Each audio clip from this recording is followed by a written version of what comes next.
বলা চলে সম্পূর্ণ অযাচিতভাবে আগ বাড়িয়ে কথা বলা। আজ এমনটাই দেখা গেল বাম যুবা সংগঠনের রাজ্য সম্পাদক নবারুণ দেবের ক্ষেত্রে।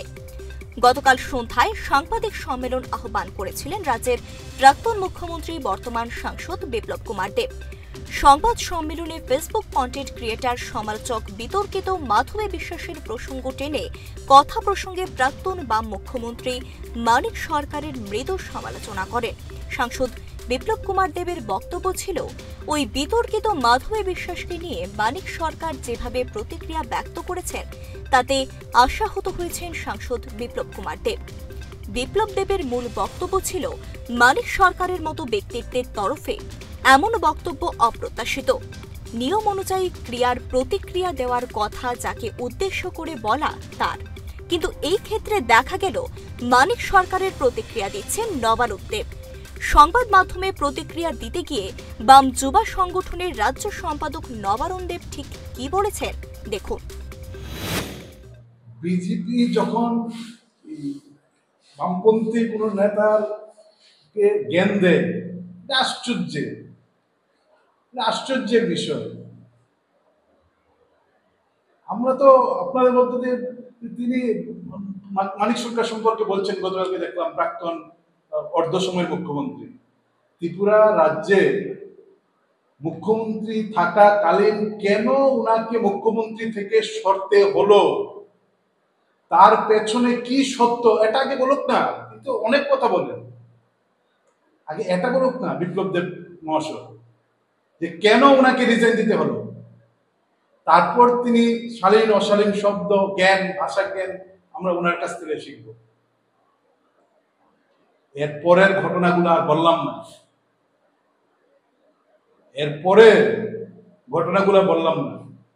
ঘর থেকে নিজের ঘর থেকে আগে শিক্ষা দেওয়া উচিত।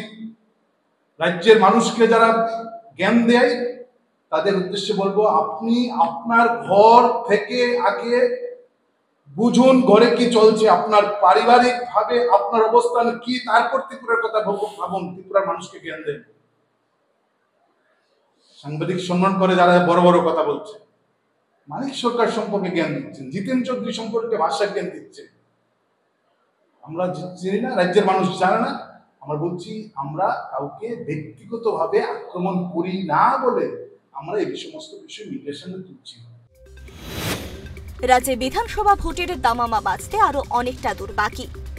2028 সালের ফেব্রুয়ারির কোনো একটা সময়ে অনুষ্ঠিত হবে নির্বাচন। নির্বাচনের আগে রাজনৈতিক ডামাডোলের আসর গরম করতেই কি তবে আকবারে অযাচিত বক্তব্য নবারুণ দেবের? লক্ষ্য যাই হোক, তার লক্ষ্য নিয়ে কোনো কথা উঠছে না এই ক্ষেত্রে।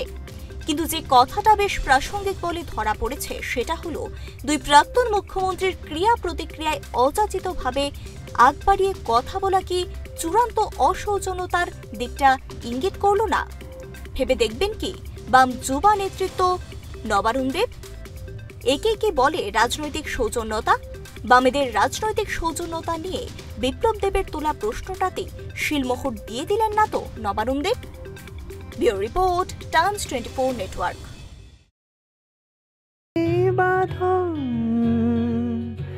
আপনার চেয়েও আপন জুড়ে থাকে বাঁধন, আপনার চেয়েও আপন, আপনার চেয়েও আপন।